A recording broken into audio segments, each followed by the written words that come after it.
All right. So right now, we just finished the production of a warrior, and we get to Our city are build something fertile. else. Yet as of now, they lie undeveloped. We must create a workforce if we are to make the most of the resources within our borders. All right. We need a workforce. So that with that she means that we Yes. basically need to build a builder, which allows us to go outside of our cities with a unit and start terraforming, if you will, the lands outside or your civilization. I've always found this a little bit of an interesting concept, that it's not simply possible to, that we need a builder to, for example, start building things like irrigation and things like that.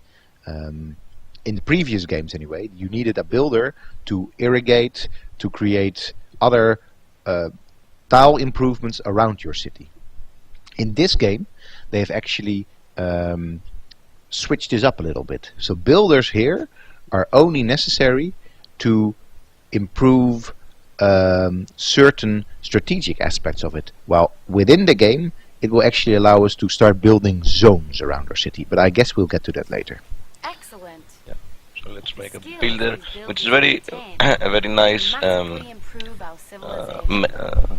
subtle idea about work specialization as well, and how societies, especially societies which thrive within cities, need specialized workers, and you don't have just anyone doing anything, but you need a special guy for building, a special guy for exploring, special people for working, and While so our on and builders so train forth. to improve life within our borders, we must not ignore Because this is also one of the concepts which are tied with the notion of civilization, the fact that civilization starts when we have strong social differentiations and labor specialization.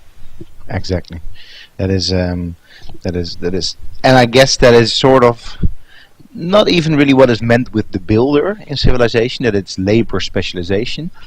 This is one of these things that is also, I think, a result of the mechanic that Yeah, of course.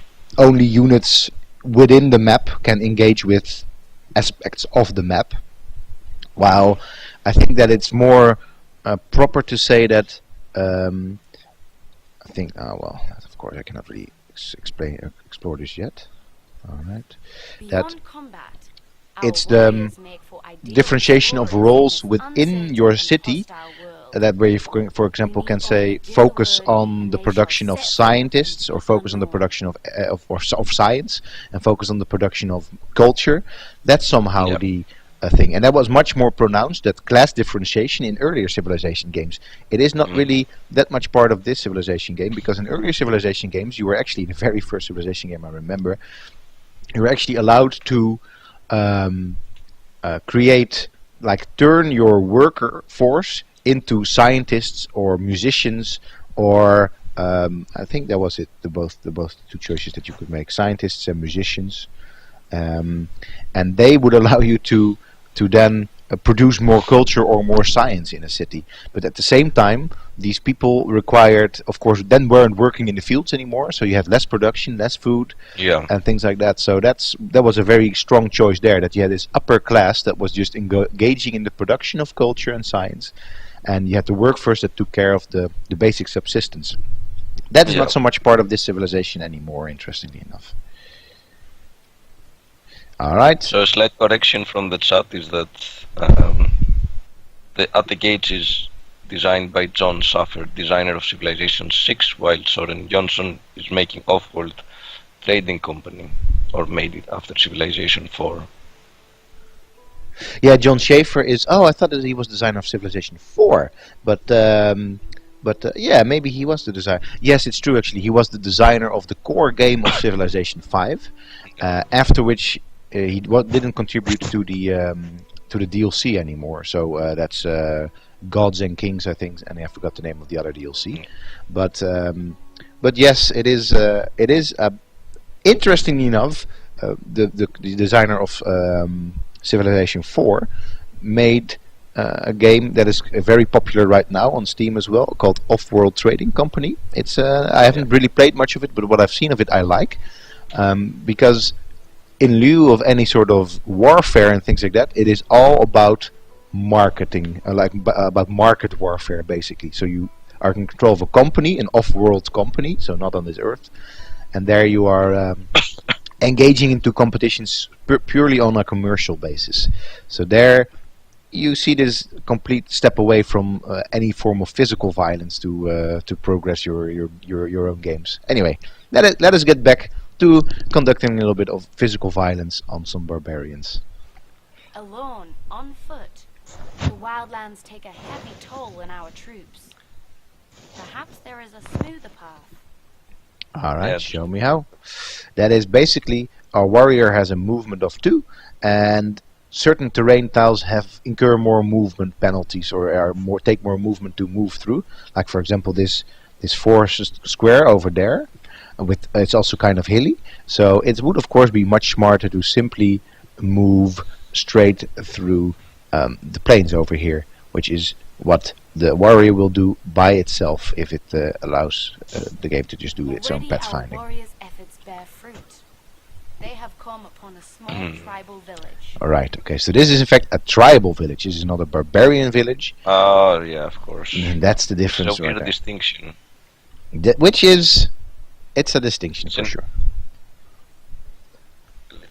It's an interesting distinction that barbarian, like, you have these people who are not living in cities, they are kind of outsiders, and then you have the savages outsiders and the good outsiders who can choose to join you. Right, and it's. I mean, just look at the. As soon as the game This gives me people some seem control. different from the barbarian There, tribes we okay. encountered. Perhaps we should make Same, contact they're with them like instead of they seem combat. different from barbarian tribes. These actually these seem like a bunch of decent people. You know what? Let's not clobber in their heads. It's like, okay, well, all right. Right, we're kind of done. Hopefully the game will let. No, it's still. I want to look at things, but anyway, from up on top, if you look at how this little village of a tribe looks versus how my already growing and magnificent Uruk looks, it's very different, right? We have architecture here of the kind that we would recognize as being architecture, and here we just have a couple of huts. That just these little small visual cues are very interesting, I think, in Civilization, and tap into what we consider to be civilized versus uncivilized, and that, of course, has a big impact on how the game is played, but also it has a big impact on how this game is telling us we should nowadays still think about how civilization works and looks. So I think this is a big impact still. Our warriors stand before the village gates. They await your command to enter. Alright, 60 years later, my warriors have decided that it's time to get up their asses again and move around a little bit. So we're now in 3760 before Christ, and or before. No, not before Christ. This is actually so not even before Common Era, but before Christ. So we are apparently going to be greeting a bunch of little villagers. All right. I want to actually move over there, but they're not allowing me to. Oh, we're going to explore this tribal village. It would seem friendship has its rewards. Our success. So we against basically the wiped it out of barbarians the has face of the reached earth. this village. No, Ares, that's not what happened. They wish to rise up We went- against That's not their there oppressors anymore. No. and I'll join tell us you in what the happened. We fight went in against there, the horde. and we were a bunch of strapping looking men with maybe some big axes in our hands. But you can look at us. We're toned, man. We're toned. We're really some I heavy see. warriors. And of course, this was a village filled with women. Let me just play out this fantasy. And then all these women were like, "Oh my God, you look so strong and toned. We want to be part of Uruk." All right, I said, follow me, ladies, and they all just followed me back to Uruk. Right, They lived that's what happened, after? and they lived happily That- yeah. ever after. So I'm not entirely sure what. Okay, this tribal village has granted you a new scout unit, which has appeared in your unit city. Hey, man, that's kind of messing up my idea of the fictional scenario going on here. Because Yep. sometimes, in fact, the whole village joins your civilization and you get an extra population. So it would now have a 2 population. But I guess as soon as these lovely ladies have followed me to Uruk, they're like, man, this place is a dump. I'm just gonna, I want to be part of your civilization, but I actually want to just look around the world for a little bit before I commit to living together with you. So They're yeah. not skilled in the ways of combat. This tribe possess a great knowledge of the land. Their ability to move through the terrain quickly makes them Yeah. ideal scouts. We should put them to good use. All right. Guys. All right, that's interesting. So this tribe, which I've never really conceptualized units as being different tribes of your civilization, but whatever. because This is their own little fantasy that they're pushing, and I'll go along with this. We're gonna be putting these scouts, these dog-faced scouts, to good use. A movement of 3. Yes. It's gonna be moving We should employ these scouts. with caution. Yes, of course. They are excellent explorers, but poor warriors. It would be wise for them to... Thank you, advisor. I already know this. I've been around the bend a couple more times. So we've got a little scout here. Hey, is the scout actually... Yes, it... Oh, that's so nice. I think I can actually make some decisions myself. Yeah, For a change. yeah. Oh my lord! This is This is actually the first decision that the tutorial lets me make. And That's as long as I pointed. That's kind of a poor tutorial design, because up to that point we weren't able to. As the game has a very strict idea of what civilization is and how things should work, it's also strictly conveyed by the tutorial that this is how things should progress. yes, Very- first make a warrior, clobber some barbarians, and then maybe see something of the world.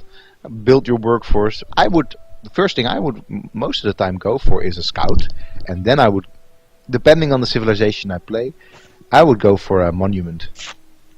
And I just forget all about warriors in the beginning, because in fact those barbarians aren't that scary normally, depending on what level of the game you're playing. Anyway, let's get back to what is really important. That's the fact that we can choose. Hello, little scout.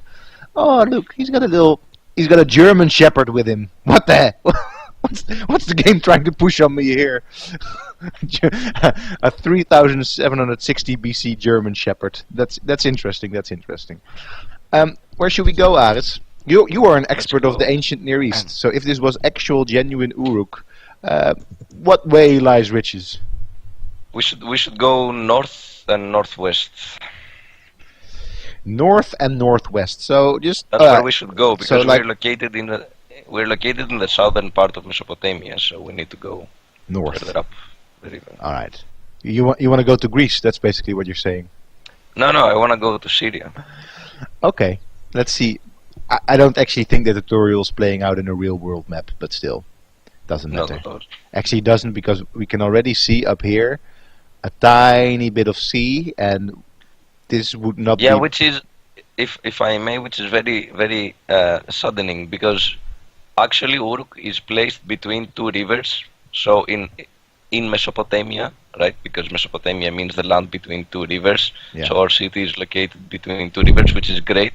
And if that was a correct map, then that means that where you see the sea, it's the south. Yes.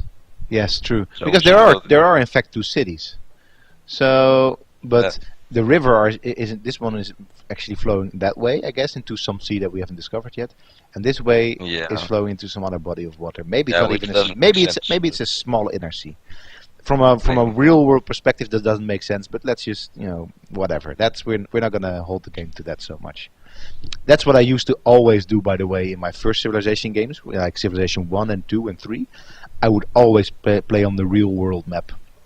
Later now, I've sort of not been doing that so much, because it's also interesting to also see how other geographical settings would work if you want to play alternative histories. That said, all right, Aris. So I guess northwest. This is our first step. Yeah. Yeah. All right. Yeah. And then over there maybe, or like. for some reason it doesn't allow us to go over there. Very interesting. All But right. we have already explored it, I think. Yeah. I guess so. Oh yeah, this is like nope. You're not going there. Well, whatever. It doesn't matter. So this, let's just do it. Let's see. You know what? Normally, players are not gonna chart out the path too much. So they were just gonna be. Ooh, I'm not so sure, man. There's lots of hills here. This is gonna take us a time to wander through these. But you know what? Doesn't really matter. As Tolkien said, not all those who wander are lost. So we'll be good. We'll be Exactly. good. Exploration may bring many rewards, but let us not forget the safety of our capital. We should direct our warriors home for its protection. All right. Show me how. Don't show me how. Actually, I know how to do this. Yeah, so let's rush a little bit. Yes. All right. We're gonna be moving them. I guess they want us to move straight back into. Yeah, in the capital. Just Well, apparently. Oh wait, move the warrior. Oh come on. yeah. Just Oh come on. That's not how you do that. Silly Our game. scouts await orders. silly tutorial. Silly tutorial. The city continues to prosper. A Yeah. railroad people Oh, we thrive, have another and city. our We have another population 200,000 people. Oh, another 100,000 people. So we now have 200,000 people living in Uruk. My God, a baby boom occurred somewhere in between 3760 BC and 3700 BC. You know, people have been really into making love to each other, and we have 100,000 new people. I like that. This is great. This is great. This is great. Share the love, not war. All right. Always a good strategy to not only found new cities but also grow them. I would very much concur with that. That's what I like to do best, and I don't think that's just going to be able just yet in Civilization 6 just 4. But I love playing in Civilization 5 as Venice. Venice, the city-state Venice, was you were only allowed to directly control the city of Venice, and you could not build settlers as Venice. You were only allowed to play Venice, but you could make puppet states, puppet cities. So if you then would indeed attack a foreign civilization city, you could sort of make the decision to make a puppet out of it, like literally not directly control it, but it would still be part of your influence sphere. And I just thought there was I've won a couple of very high level games with Venice because it was just such a nice way to just focus down on one city and do just that. But here, I guess we will be settling some other regions as well before too long. All right. Chart the course, Captain. I think Krijn is not really here, so he doesn't get to I'm say. still here. Oh, you're still here. So Aris is leading us into this hilly area up here. I guess we are sort of committed to the course, Krijn. So I guess we have to just move further northwest again. Sure, man. All right. Moving north feels natural to me always. So Oh, that's true. You're yourself No as being a further northerner. matters to attend to today. exactly. Further matters to Very attend to good. today. That is great actually. But there is in fact a further matter to attend to because I can make one more movement, city advisor. If I would now push next turn, this guy would just sit on his arse for another 60 years. Let's explore. It's kind of pretty. I actually running this particular game at low settings. I don't think we actually have to do this, but just for streaming purposes, we just put down the graphical capabilities of this game a little bit. Yeah. Because it actually now doesn't look very pretty, but it is Civilization 6 looks rather pretty, although not that much more impressive than Civilization 5, I would say. No, I think not there was particularly, I don't think. a big leap between Civilization 4 and 5, and another relatively big leap between Civilization 3 and 4, but there was a humongous leap between Civilization 2 and 3, I think, or between Civilization 3 and 4, because then we moved to a three-dimensional map. While Civilization 1 and 2, there's also a big leap in terms of graphical fidelity, but it is all on a 2D map, and all units are 2D. If I want to be sort of honest, I think that Civilization 2 is still my favorite civilization. Quick after that, really quickly followed by Civilization 5. What's the last civilization you played, Aris? I had played a Our little bit of forces Civilization prepare in 5, defense of our city. and to be honest, before Our that I defense hadn't lines really have been played. built I on was how to much more of extract an precious Age resources of from the Empires earth guy, itself. and real-time strategy rather than grand strategy. Okay, okay. Have you played any Civilizations, kind?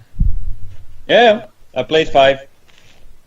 But I was also more playing Age of Empires, Settlers, Anno series.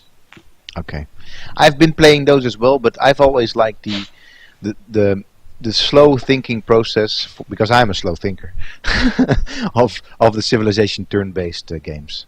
I always Yeah, I actually, with, of course, I'm not a genuine slow thinker, but I always get a little bit lost, especially if you have to play competitively in an RTS game. It just becomes I'm not very good at multitasking, and Civilization always allows me to, ponder the choices a little bit.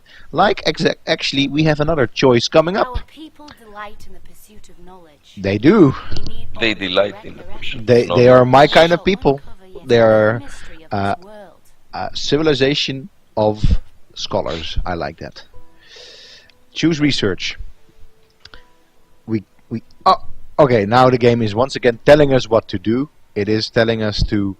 Um, To research we can pottery. still not open the technology tree. You bunch of. Well, maybe we can do this later. We can see if the game will allow us to have a look at the technology tree later. However, what you can see though is that just the discovery of mining gave us a lot of different opportunities to pursue next.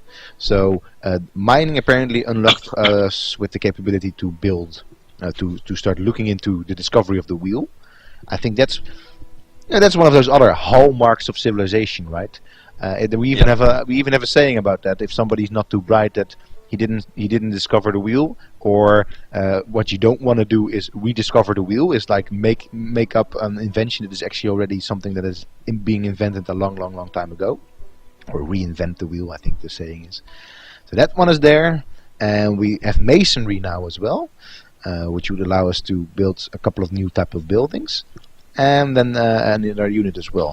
But I think at this point I would actually probably have gone with pottery as well. That's always a good Yeah, because it will allow us to it's build a granary. Kind of an the important basic as well. I think you cannot particularly progress at all if you do not have if you pottery. do not research pottery. Yeah. Yes, in the game for sure. And let us think: is there a civilization that, or a culture? Let's put it a bit more mild like that has progressed towards what you could think of a Western type of progression without pottery? I don't think so. I don't think there are any civilizations which we can. Although I'm not very familiar with cultures from Latin America, I don't think there are any cultures which founded cities that did not have pottery.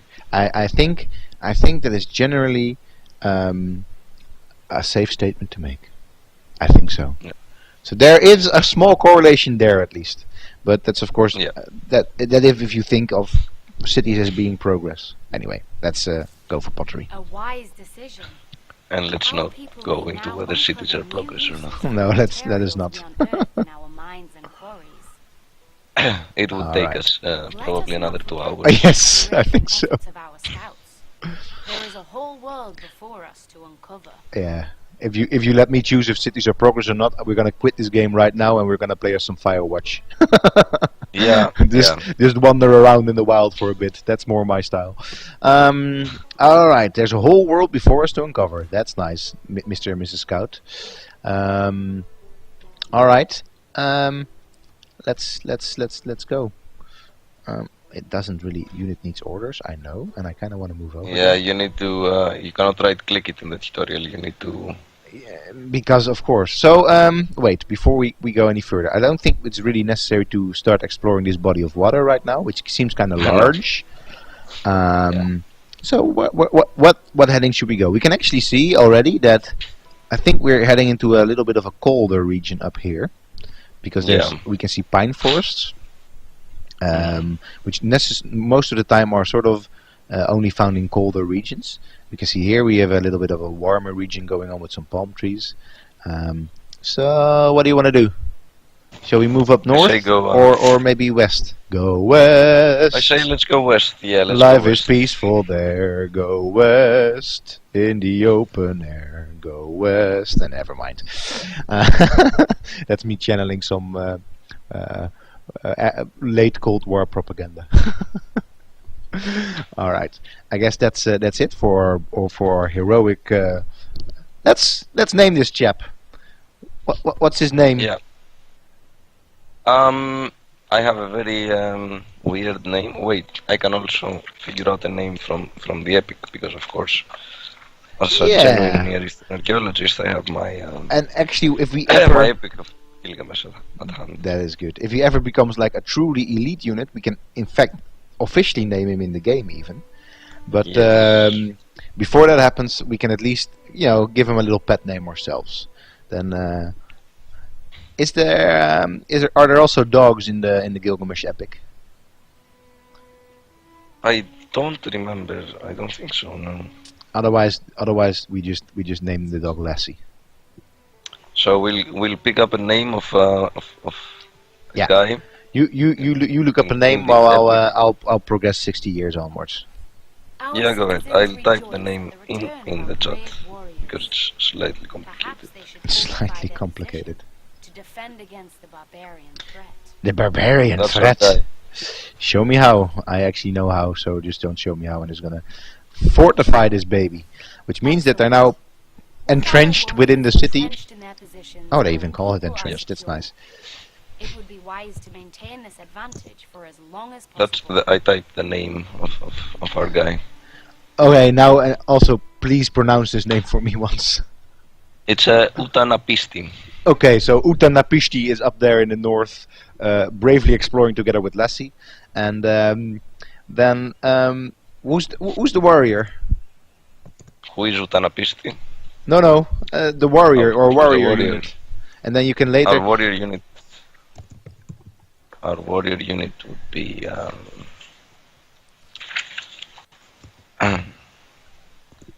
Let me find a nice name All for our right. guy. You find a nice name while I move Utanapishti around the world. Actually, no, I'm not going to be doing that at all because his turn is already over. Silly tutorial. I'm going to be moving somewhere else.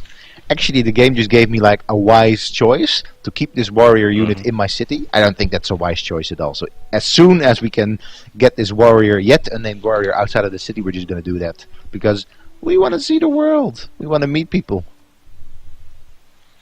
We want to find friends. friends or enemies, somebody to bash heads with. That's fine as well. Greg. I don't Greg is also nice. No? Greg is. You know what? Greg is the name of the dog. Then we have Utanapish Dumuzi is the name of the warrior. Durnuji. You know what? And while I'll Durnuji, I'm gonna. No, M. Dumuzi. Oh, Dumuzi. Oh, I thought it's RN. Yeah. Dumuzi. All right. You know what? Everything is in While the you chat, explain you can to our audience what and who Utanapishti and Dumuzi were, I'm gonna take a brief break, and I will be back in 1 minute. Okay. So, Utanapisti or Utanapistim doesn't particularly matter.